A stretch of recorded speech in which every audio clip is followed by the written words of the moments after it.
Hello students, hello everybody. हम लोगों ने प्रीवियस क्लास में किंगशिप कास्ट एंड क्लास का चैप्टर किया था हिस्ट्री की बुक में, फर्स्ट बुक में से थर्ड चैप्टर। अभी मैं आप लोगों को फोर्थ चैप्टर की बजाय सिक्स चैप्टर जो है भक्ति सूफी ट्रेडिशंस उसके बारे में बताऊंगा। नेक्स्ट क्लास में मैं आपको फोर्थ चैप्टर कराऊंगा, लेकिन इस चैप्टर में मेरे पास बहुत सारे बच्चों ने प्रॉब्लम्स पूछी हैं। Sir, we are facing a lot of problems in this chapter particularly, क्योंकि ये चैप्टर जो है बेसिकली इस चैप्टर में आप ये सोचो, हिस्ट्री जो हमारी स्टार्ट होती है पौराणिक काल से, प्री हिस्टोरिक पीरियड। ठीक है, प्री हिस्टोरिक पीरियड से हम लोग जब आना शुरू होते हैं उस पौराणिक काल से, और फिर वैदिक पीरियड में एंटर करते करते जब हम पहुंचते हैं मडीवल हिस्ट्री में, वहां पर हमें थोड़ी सी प्रॉब्लम ये फेस होती है कि रिलीजन जो है वो बहुत ज़्यादा एलैबोरेटिव वे में डिफरेंट तौर पर हमें दिखाई देना शुरू हुआ। मैंने आपको दो चीज़ें बताई थी प्रीवियस क्लास में, फटाफट से मैं आपको दोबारा से उसका एक जो है उसके साथ अवेयर कर देता हूँ। जैसे हम लोग हिंदू रिलीजन की बात करते हैं, हिंदू धर्म की बात करते हैं, what is so important about Hindu धर्म इज दैट हमारी जर्नी स्टार्ट हुई माइथोलॉजी से, जिसको हम पौराणिक काल बोलते हैं, जहाँ हम ब्रह्मा जी, विष्णु जी और शिव जी के बारे में पढ़ते हैं। और फिर उस पौराणिक काल से हम जब आगे बढ़ना शुरू करते हैं तो हमारे इस ट्रेडिशन के साथ साथ हमारे जो लैंड पे जुड़े हुए गॉड हैं, जो हमारे बीच में पैदा हुए, जिनके एविडेंसेस हमारे पास हैं, चाहे वो किसी भी तरीके से हमारे पास पहुंचे, जैसे राम जी हैं, कृष्ण भगवान हैं, वो हमारे टेक्स्ट के साथ जुड़े हुए, जिन टेक्स्ट को हम लोग फॉलो करते हैं, उस टेक्स्ट में हम लोगों ने अपने गॉड्स को अपने बीच में देखा उन टेक्स्ट के थ्रू। अब उस टेक्स्ट के बाद कुछ ऐसी चीजें स्टार्ट हुई जहां पर हम लोग गॉड को बिल्कुल उनकी टीचिंग्स को उनके डिसाइपल्स के थ्रू हर रोज अपनी फॉलोइंग्स में देखना शुरू करते हैं। आप सोचो, यही चीज एग्जैक्टली ऑपोजिट हुई है बुद्धिज्म में। बुद्धिज्म में गौतम बुद्धा एक ऑर्डिनरी फॉर्म में ह्यूमन बीइंग की तरह पैदा हुए। उन्होंने सफरिंग्स देखी, उन्होंने टीचिंग्स दी, और उन टीचिंग्स के साथ उन्होंने अपने संघ बनाए, मोनेस्टिक वैल्यूज दी, उनके भिक्षुज, उनके भिक्षुनीज, उन्होंने उन रिलीजियस टीचिंग्स को फॉलो किया। अभिधम्मा पिटका, सुत्त पिटका, या फिर हम उसकी फिलोसफिकल टीचिंग्स के साथ विनय पिटका सबको देखते हैं। और फिर वो जो है बड़ी फॉर्म में देखने शुरू हुए, एक बड़ी फॉर्म में जहाँ पर उनको महायाना फॉर्म में हम देखते हैं बोधिसत्व। बोधिसत्व क्या है? जहाँ पर गौतम बुद्धा इंडिया से बहुत बड़े हो गए, वो एक सब कॉन्टिनेंट से बाहर चले गए। उनका इवन उनकी जो वेशभूषा थी वो भी एक तरह से चेंज की गई, उनके साथ जो जुड़ी हुई स्टोरीज हैं वो भी चेंज हुई हैं। आप देखिए, बोधिसत्व की जो स्टोरीज हैं वो टोटली डिफरेंट स्टोरीज हैं, जो स्टोरीज हमारे को गौतम बुद्धा के ह्यूमनली फॉर्म के साथ जुड़ी हुई स्टोरीज हैं, बिकॉज उसमें कभी भी उन्होंने ह्यूमन फॉर्म में मिरेकल नहीं किया। He never opt for miracle. उन्होंने टीचिंग्स यही दी कि हमें हाउ टू लिव विद दुखा अनंता। उन्होंने क्या बोला कि दुख हमारी लाइफ का पार्ट है। यू कैन नॉट बी, जिसे कहते हैं कि आप उसको एलिनेट नहीं कर सकते अपनी लाइफ से, it's a very much part of your life. और वो उस दुख को ही फॉलो नहीं करना चाहते थे, तो उन्होंने हमें एक पाथ दिखाया जिसका नाम था एनलाइटमेंट। इस एनलाइटमेंट को हम लोग हिंदी में बोलते हैं मोक्ष प्राप्त, ज्ञान प्राप्त होना। और इसी ज्ञान की मदद से या जागरूक होना, उन्होंने सेल्वेशन प्राप्त किया। सेल्वेशन मतलब जिसे हम बोलते हैं जीवन मरण के, हमारे को उस चीज में अब दोबारा नहीं आना पड़ेगा। और इसको हम लोग एक तरीके से ऐसे मान के चलते हैं जिससे हमारा जो रिलीजन है वो टोटली, उन्होंने उसको बहुत इलेबोरेटिव फॉर्म में, बड़े फॉर्म में कर दिया। अब सोचिए, गौतम बुद्धा की जो टीचिंग्स थी, उस टीचिंग्स की सबसे बड़ी प्रॉब्लम क्या थी कि वो टीचिंग्स कभी भी हिंदू रिलीजन से अलग नहीं हुई। उन प्रॉब्लम्स में ऐसा नहीं था कि हमारे साथ वो चीजें कहीं कंट्राडिक्ट होती थी या कन्फ्लिक्ट होती थी। बट आप सोचिए, गौतम बुद्धा ने हिंदू धर्म को चेंज करने के लिए कभी नहीं कहा। उन्होंने हिंदू धर्म की कभी बुराई नहीं करी। उन्होंने हिंदू धर्म को, उन्होंने एक अपना नया सेक्ट तैयार किया। लेकिन गौतम बुद्धा की टीचिंग्स के आने के बाद, गौतम बुद्धा के बोधिसत्व बनने के बाद, या गौतम बुद्धा से हम कह सकते हैं कि महायाना फॉर्म में आने के बाद, हम लोगों ने अपने रिलीजन में, मैंने आपको कल भी बताया था, हिंदू धर्म से बड़ा धर्म दुनिया में कोई नहीं है।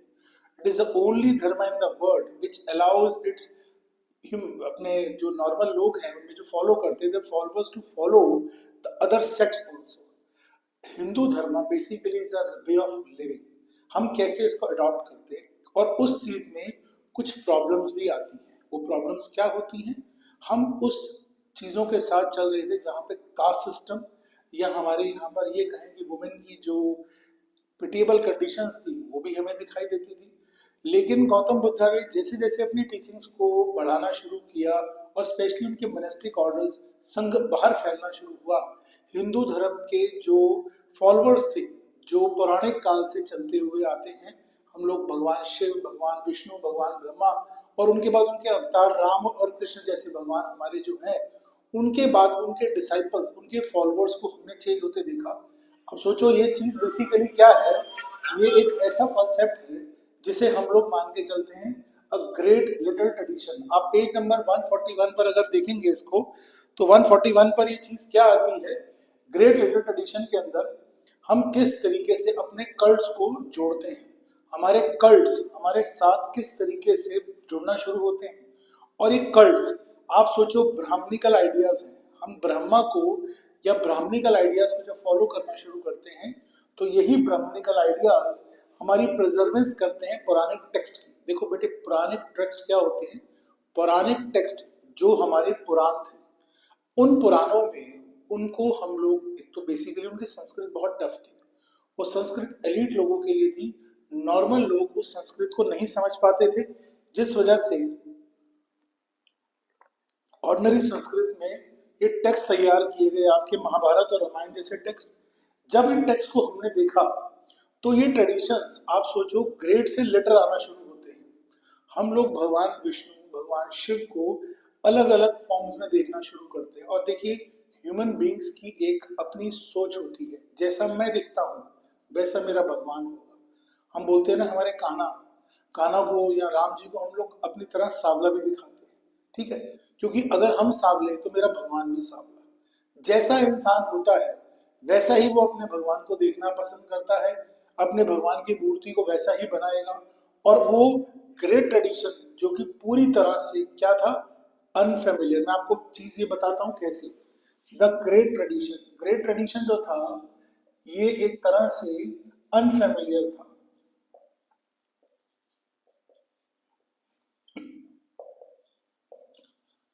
और इस अनफेमिलियर से हम लोग लिटिल ट्रेडिशन में गए,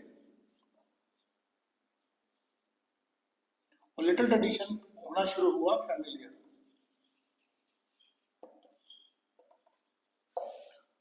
जब ये लिटिल ट्रेडिशन फैमिलियर होना शुरू हुआ तो भगवान कृष्ण और भगवान राम, जो हमारे जैसे ही दिखते थे, हमारे जैसे ही उन्होंने सफरिंग्स को देखा। आप सोचिए, भगवान राम के साथ, हर भगवान के साथ एक स्टोरी जुड़ी होती है, और वो स्टोरी जो होती है, मैं महाभारत में जब आपको बताऊंगा तो ये सारी चीजें समझाऊंगा दोबारा से।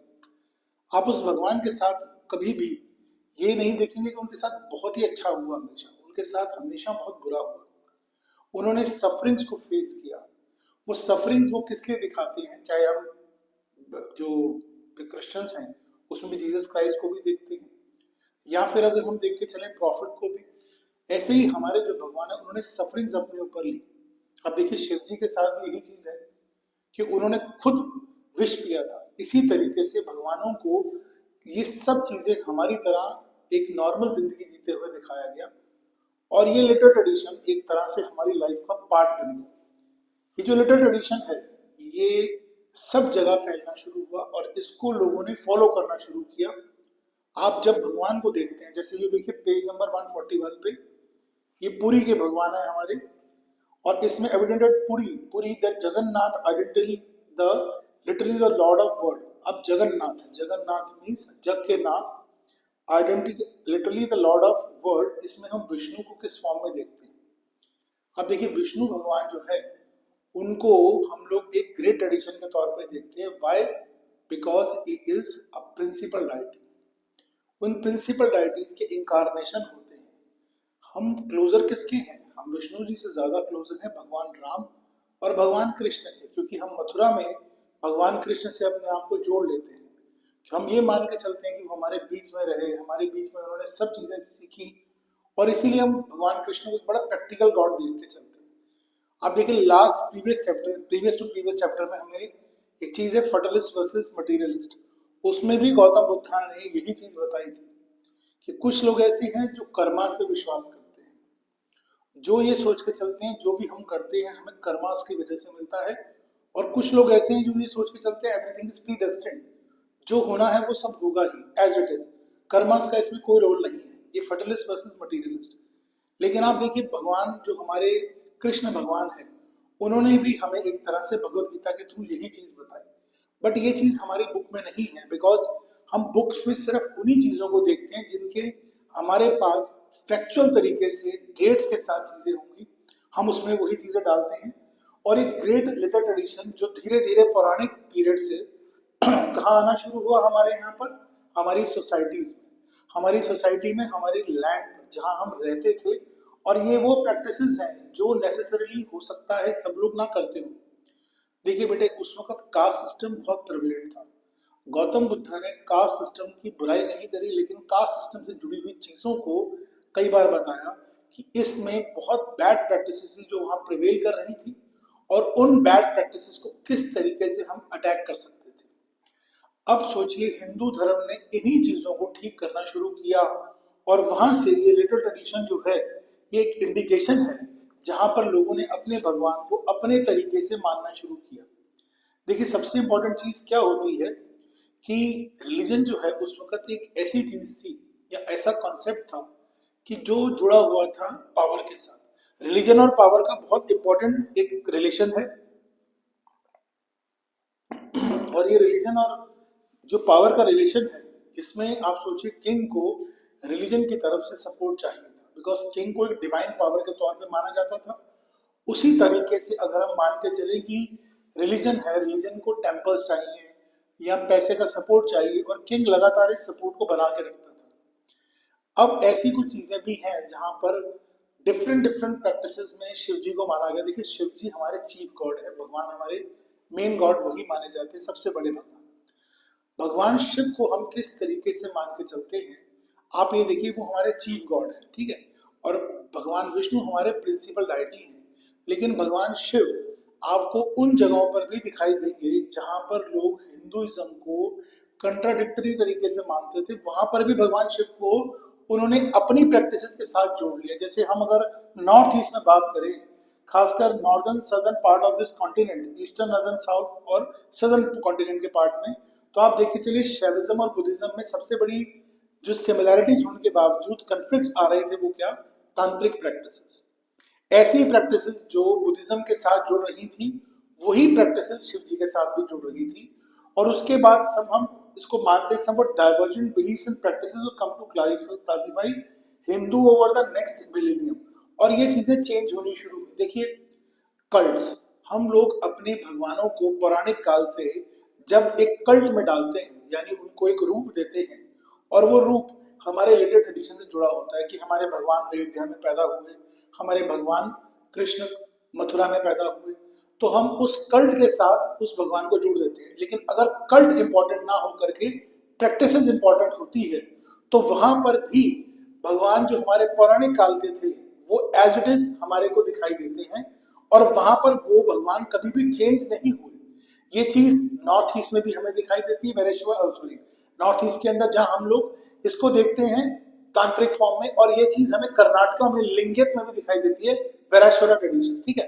वहां इंपॉर्टेंट गॉड नहीं है, वहां गॉड से बढ़ के इंपॉर्टेंट चीज क्या है आपके लिए, सबसे इंपॉर्टेंट वहां पर हम जो मान के चलते हैं वो वचनास हैं, जो उनके एक तरीके से डिसाइपल थे शिव जी को मानने वाले, वो वैराश्वा उन्होंने लिंगियत फॉर्म में बताया। मैं अभी आपको उसमें बताता हूँ।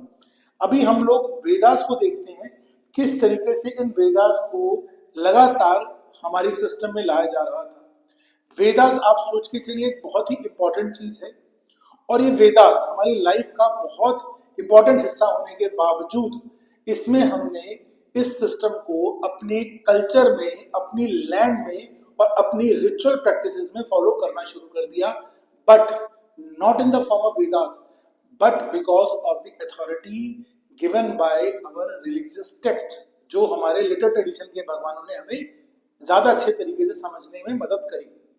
उस ग्रेट ट्रेडिशन के शायद हम इतने नजदीक नहीं थे, बिकॉज वो भगवान हमारे बीच में अनफेमिलियर फॉर्म में थे, उनके कई हैंड्स या कई उनके सिर होते थे जो शायद हमें अनफेमिलियर लगते थे। लेकिन भगवान राम जब एक सफरिंग के तौर पे अपने फादर के लिए टीचिंग्स को फॉलो करते हैं, या भगवान कृष्ण जो महाभारत के अंदर पूरा रोल प्ले करते हैं और वो बताते हैं किस तरीके से मैंने महाभारत में, और उन्होंने कोई मिरेकल नहीं किया उसमें, उन्होंने बड़े ऑर्डिनरी तरीके से इवन पार्टिसिपेट भी नहीं किया उस वॉर में और कोई पावर्स नहीं अपनी दिखाई। ये क्या दिखाता है कि किस तरीके से गॉड भी यहाँ पर आकर के ह्यूमन फॉर्म में ह्यूमन बींग्स की तरह रहे और उन्होंने इन ट्रेडिशंस को हमारे बीच में हमें सिखाया, इन वैल्यूज को, इन कल्चर्स को। लेकिन कुछ ऐसी प्रैक्टिसेस थी जो ठीक नहीं फॉलो हो रही थी, उनको चेंज करने के लिए नए रिलीजन आए, जैसे बुद्धिज्म आया, जैसे जैनिज्म आया। जैनिज्म भी यही है। जैनिज्म की एक्सेप्टेबिलिटी इतनी ज्यादा क्यों नहीं हुई? बिकॉज जैनिज्म, आप सोचिए, इंडिया में तो एक बहुत बड़ा रिलीजन बना और वो बहुत ही अच्छे तरीके से भगवान महावीर ने इन चीजों को बताया, बट उनकी जो प्रैक्टिकलिटी थी वो फॉरेन कंट्रीज में इतनी ज्यादा एक्सेप्टेबल नहीं थी जितनी प्रैक्टिकलिटी गौतम बुद्धा के साथ हुई।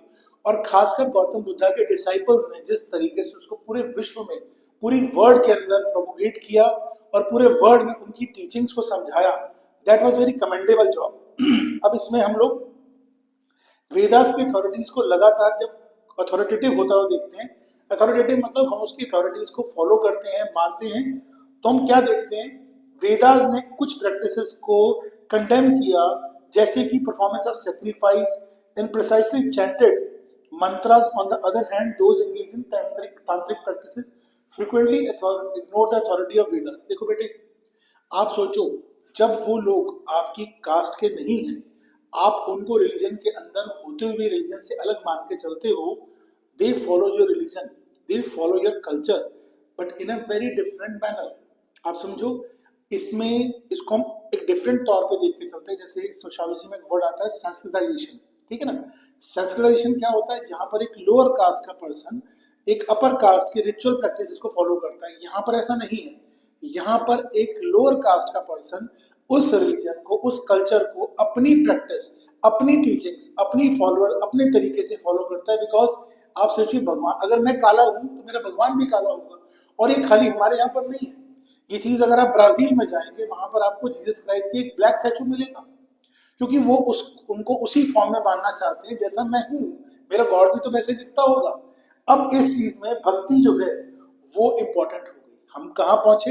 हमने स्टार्ट किया था पौराणिक काल से, फिर लेटर ट्रेडिशंस पे पहुंचे, और अब भक्ति वो मेन टीचिंग्स है जो हमारे मंदिर में या हमारे जो भजन होते थे, लोग हेम्स गाते थे, वो ज्यादा इंपॉर्टेंट होते गए, और चैंटिंग्स होती थी, डिवोशनल कंपोजिशंस बनाई गई। और भगवान से बड़ा भगवान का भक्त होता है जो भगवान की रोज पूजा करता है। आप देखिए, हर पर्सन, जैसे वेद ऋषि वेद व्यास हैं, उन्होंने महाभारत कंपाइल करी और उस महाभारत को अलग अलग जगहों से इकट्ठा करके एक बड़ा महाकाव्य बनाया गया। एग्जैक्टली ऐसे ही अगर हम बात करें रामायण की, रामायण भी ऐसे ही कंपाइल की गई थी। लेकिन ये इंसिडेंट्स हैं, ऐसा नहीं कि इंसिडेंट्स नहीं है, ये इंसिडेंट्स हैं, इनको किस तरीके से जोड़ा गया वो सबसे इंपॉर्टेंट चीज है, और उन्हीं को फैक्ट्स के साथ पेश किया जाता है जिन इंसिडेंट्स के आपके पास फैक्चुअल मौजूद होते हैं।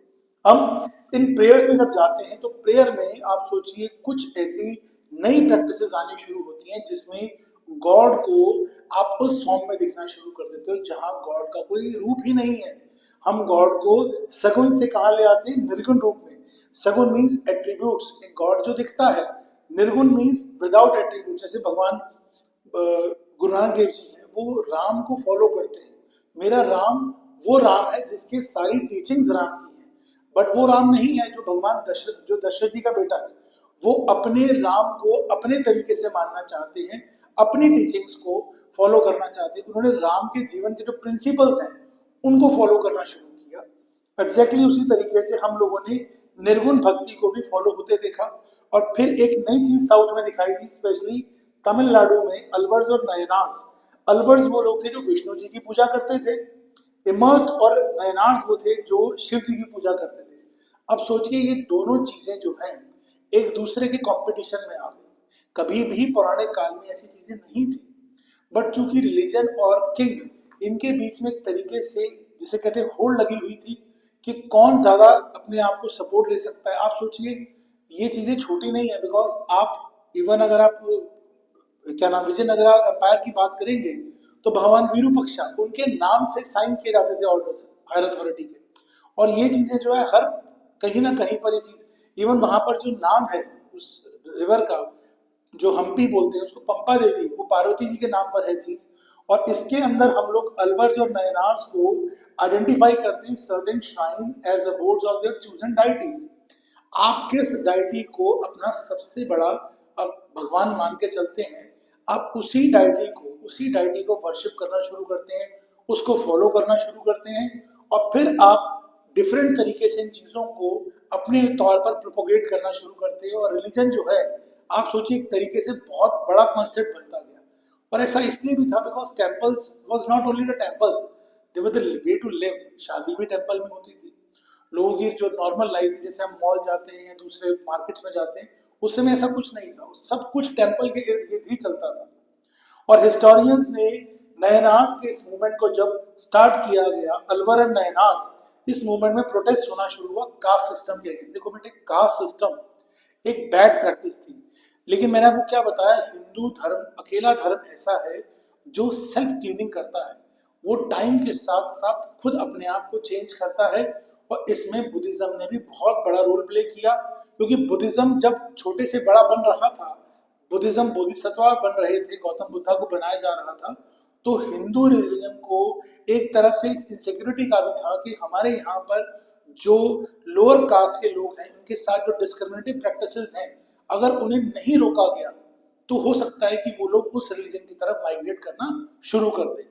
Importance of the traditions of Alvars and Nayanars was sometimes indicated by the claim that कि compositions जो हैं ये वेदास की compositions हैं।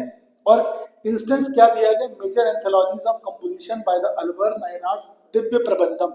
आप सोचिए हमारे यहाँ पर जैसे हम महाभारत मान के चलते हैं महाकाव्य, या फिर हम लोग मान के चलते हैं अपनी रामायण जैसे महाकाव्य, वहां पर दिव्य प्रबंधम एक टेक्स्ट तैयार किया गया था जिसमें 4 वेदास संस्कृत के थे और ब्राह्मण्स के इन सब चीजों को अलवर्स को समर्पित किया गया, और इसमें नयनार्स को देखा गया, और दिव्य प्रबंधम एंथोलॉजीज कंपोज करी गई। और वहां पर उनकी 3 मेजर लैंग्वेजेस थी, जो चौथी भी बाद में, जैसे अगर हम तमिलनाडु की बात करें तो वहाँ क्या तमिल थी, आंध्रा की बात करें तो वहाँ पर तेलुगु थी, लेकिन वहाँ पर इस्लाम का भी थोड़ा बहुत आना शुरू हो चुका था, कुछ आगे के पीरियड में पढ़ेंगे हम। और नीचे कर्नाटका में कन्नड़ थी, और केरला के अंदर मलयालम थी। ये तीनों कल्चर्स मिक्स होकर के दिव्य प्रबंधम इन्होंने अपना ये सिस्टम बनाया। और वुमेन डिवोटीज भी हमें दिखाई दी। देखो मंदिर में पहले हमें ये चीज दिखती थी कि वुमेन इस तरीके से एक्टिवली पार्टिसिपेट नहीं करती थी, बट जब हमने इन सिस्टम्स को समझना शुरू किया, इन सिस्टम्स को देखना शुरू किया, तो हमें यहाँ पर दिखाई दिया कि ऐसे कुछ जैसे करक्कल अम्मयार जैसी जो लेडीज थी, उन्होंने एक तरीके से अपने आप को शिव को समर्पित कर दिया था। और अगर आप उनको देखेंगे तो उनकी जो रिजेम्बलेंस है या उनकी जो स्ट्रक्चर है या जो उनके साथ पैसे जुड़ा हुआ है, पेज नंबर 145 के ऊपर एग्जैक्टली बिल्कुल वैसे ही है जैसे भगवान शिव तांडव करते हैं। तो वो एग्जैक्टली वही, आप पेज नंबर 146 पे देखेंगे ना, आपको भगवान शिव उसी तरीके से बहुत सिमिलैरिटी के साथ दिखाई देते हैं। और ये भगवान शिव की बहुत बड़ी भक्त थी, और ये एक तरह से फॉरेस्ट में भटकना और ये सब चीजें वॉन्डर्स बन के अपने कल्चर अपने ट्रेडिशन को इन्होंने बहुत बढ़ावा देना शुरू किया। और फिर देखिए इसमें पल्लवास और पांडवास जो 6 सेंचुरीज में हमें दिखने शुरू हुए, उन्होंने किस तरीके से अपने रिलीजन को स्टेट के साथ, रिलीजियस प्रैक्टिसेस स्टेट की पॉलिसीज का बहुत बड़ा हिस्सा होती थी। अपार्ट फ्रॉम दैट बुद्धिज्म और जैनिज्म वो भी इसी सपोर्ट के लिए आगे बढ़ रहा था। और फिर मेजर थीम्स आने शुरू हुए तमिल भक्ति हेम्स के अंदर, जहां पर हमें कई चीजें दिखाई देनी शुरू करी। The poets opposition to Buddhism and Jainism. देखिए जब उसमें अपने रिलीजन में एनलाइटमेंट होना शुरू होता है, आप इसके अंदर क्रिश्चियनिटी को भी ले सकते हैं। क्रिश्चियनिटी में क्या हुआ था, क्रिश्चियनिटी के अंदर भी जब प्रोटेस्टेंट्स आए थे तो उसके बाद कैथोलिक्स जो थे उन्होंने काउंटर अटैक किया था। ऐसा नहीं कि काउंटर अटैक नहीं किया था, बट प्रोटेस्टेंट्स वहां पर बहुत ज्यादा हावी हो गए। लेकिन यहाँ हिंदू धर्म ने अपने आप को सेल्फ क्लीन करा, अपनी हर बुरी प्रैक्टिसेस को धीरे धीरे टाइम के साथ। और आप देखिए जो प्रैक्टिसेस उस वक्त नहीं होती थी, प्रैक्टिसेस वो चाहे सही गलत कुछ भी थी, उनको हमने धीरे धीरे रेक्टिफाई किया, और आज उनको कानून से मान्यता भी दिलवाई, रिकॉग्नाइज किया, रिजर्वेशंस की फॉर्म में उनको सुरक्षित किया। एक तरीके से डिटरमिन प्रैक्टिसेस हमने करी। और उसके बाद हम ये मान के चलते हैं कि जैसे चोला रूलर्स 13th सेंचुरी में आए, उन्होंने ब्राह्मणिकल टेक्स्ट को बहुत फॉलो किया, लैंड ग्रांट्स की गई और टेम्पल्स बनाए गए भगवान विष्णु और भगवान शिव के नाम पर। और इस तरीके से उन्होंने चंद्रम में भी बनवाए और तंजावर में भी बनाए, और उन्होंने तो कैपिटल का नाम रख दिया था गंगईकोंडा चोलापुरम। ठीक है, ये बड़ी बड़ी जो वहां पर टेम्पल्स थे ये बनाए गए। And this was also the period जहां पर कुछ स्पेक्टेकुलर हमारे को रिप्रेजेंटेशन मिलती है शिव जी की, और वो शिव जी जो है उनको किस फॉर्म में वर्शिप किया जाता है। मैंने आपको फिर बताया कि गॉड जो है उसकी सिमिलैरिटीज आपके साथ बहुत होती हैं, और ये अलवर्स और नयनार्स के बीच में चलता रहा। नयनार्स और अलवर्स उनको रेवर्ट करते थे बेलला peasants. The Chola kings for often attempted to claim the divine support, क्योंकि आप जिस किंग के साथ भगवान के साथ जुड़ते हो ना, उस भगवान का डिवाइन सपोर्ट भी आपको मिलता है। उसी तरीके से हमारे को तमिल शिवा हेम्स मिलते हैं जो टेम्पल्स में लोग गाते थे। अब सोचिए, ना तो वहां भगवान बड़ा और ना ही वहां पौराणिक भगवान बड़ा, वो भगवान के भक्त बड़े हो गए और उन टेम्पल्स को उन भक्तों के ऊपर समर्पित कर दिया गया, उनको डेडिकेट कर दिया गया, उनके नाम से वो टेम्पल्स बड़े हो गए। क्योंकि उन टेम्पल्स में उन्होंने किस तरीके से उसको बताया, किस तरीके से उसको चलाया और किस तरीके से उसको रॉयल पैट्रोनेज दिलवाई, वो बेसिकली प्रैक्टिकल रिलीजन की समझ थी। उसमें कहीं पर भी मॉरल नहीं था, उसमें प्रैक्टिकलिटी थी।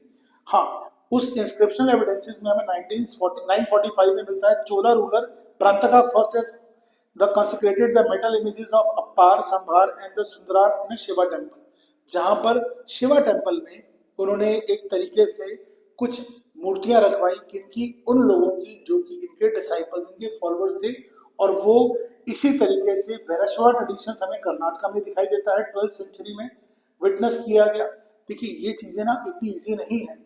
हम इन चीजों को जब लर्न करना शुरू करेंगे, we have to face a lot of problems. और इस चीजों को समझने के लिए आपको पहले कॉन्सेप्ट का समझना बहुत जरूरी है।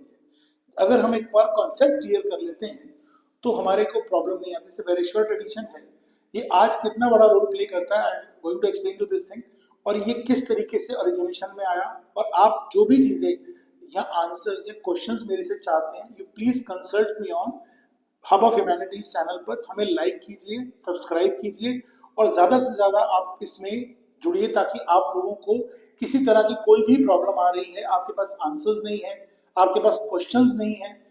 इवन आप सोचिए, अभी आपके पेपर खत्म होते ही सीयूसीटी की प्रॉब्लम्स बहुत एग्रीवेट होने वाली है। वाई? बिकॉज जो मटेरियल ये है आपके लिए पढ़ने के लिए, वो टोटली डिफरेंट हो जाएगा। उसमें रीजनिंग और असर्शंस बहुत इंपॉर्टेंट हो जाएंगे। तो आप हमारे को कांटेक्ट कर सकते हैं वर्चुअली, ऑनलाइन भी और ऑफलाइन भी। हमारी ब्रांच भी है दिल्ली में, नॉर्थ दिल्ली कैंपस में भी है, और पीतमपुरा में भी ब्रांच है। You can consult us, you can contact us on Hub of Humanities by Manish sir @9811373532। इस पर आप कॉल करके हमें किसी भी टाइम कोई भी चीज इसमें जानना चाहते हैं तो we will apply please to help. ठीक है, अब हम लोग इसमें वेरेश्वर ट्रेडिशन में देखना शुरू करते हैं। उसमें एक ब्राह्मण थे जिनका नाम था बसवना, who was initially a Jana and a minister in the court of Chalukya king। उन्होंने वेरेश्वर ट्रेडिशंस जो है उनके फॉलोअर्स को बोलते हैं लिंगियत। आप सोचिए, ये लोग हिंदू धर्म की प्रैक्टिसेस को उतने रिलीजियसली फॉलो नहीं करते, क्योंकि बहुत सारी ऐसी चीजें बॉडी को बरी करते हैं। हमारी तरह नहीं है, ये बॉडी को बर्न कर देते हैं। और उसके बाद उन लोगों ने मैनिफेस्टेशन किया लिंगा। लिंग, ये अपने यहाँ पर शोल्डर पर एक लिंग, जिसमें जिसे कहते हैं ना कि वो बांधा होता है काला धागा, उसके अंदर शिवलिंग बना होता है। And usually we are a small ling and the silver case on a loop stung over the left shoulder. Those who are revered including the jangama और द वॉन्डरिंग मॉन्क्स, इसमें हमें मॉन्क्स भी दिखाई देते हैं। लिंगियत बिलीव दैट मरने के बाद after the death the devotee will be united with Shiva and will not return to the world. अब सोचिए, ये जो इनका ट्रेडिशन है, इसमें कोई भगवान नहीं है। इसमें भगवान कौन है? शिव। और शिव कौन से? पौराणिक काल में। इन्होंने कोई डाइटी नहीं चुना उसके लिए। इन्होंने वेरेश्वर ट्रेडिशंस में सबसे इंपॉर्टेंट चीज है वचनास। जो वचनास दिए किसने? बसवाना ने। और इसमें कंपोज किए गए in Kannada by women and men who joined the movement. और उसमें एक तरीके से जो टीचिंग्स हैं वो इतनी बड़ी हो गई कि उन्होंने भगवान का रूप ले लिया। उसके बाद हम लोग देखते हैं नॉर्थ इंडिया में, स्पेशली नेक्स्ट चैप्टर में हम नेक्स्ट क्लास में डिस्कस करेंगे कैसे बाहर से नए नए टीचिंग्स आनी शुरू हुई, नए नए रिलीजन का यहाँ पर आना शुरू हुआ। India is a land of religion. India ने कभी किसी धर्म के साथ बुरा नहीं किया, और यहाँ पर हर तरीके के नए धर्म पैदा हुए हैं। इंडिया एक सेकुलर कंट्री वर्ल्ड में, आप सोचिए सेकुलर का सिनोनिम ही इंडिया। अगर कोई ये बोले ना इंडिया सेकुलरिज्म नहीं है, हमारा सेकुलरिज्म ही इंडिया है। आप सोचिए, वेस्ट के सेकुलरिज्म में सबसे बड़ा अंतर क्या है? वेस्ट में सेकुलर आपका एक इंपॉर्टेंट मैटर है, रिलीजन आपके पर्सनल लाइफ में, बट यहाँ पर आप हर रिलीजन को अपने तरीके से वर्शिप कर सकते हैं। Is the most secular country, the most sacred country in the world. और इसीलिए हम लोग आप सोचिए एक हिस्ट्री की बुक में खाली हिंदू धर्म के बारे में नहीं, बाकी कॉन्सेप्ट को भी डाला गया ताकि आप उन कॉन्सेप्ट के ओरिजिनेशन को स्टार्ट कर सको। ठीक है, आपको किसी तरह की कोई भी अगर हमारी को हेल्प की जरूरत हो तो हमें प्लीज कांटेक्ट कीजिएगा। And please like and subscribe this channel Hub of Humanities by Manish sir. हमारा फोन नंबर है 9811373532। Thanks lot.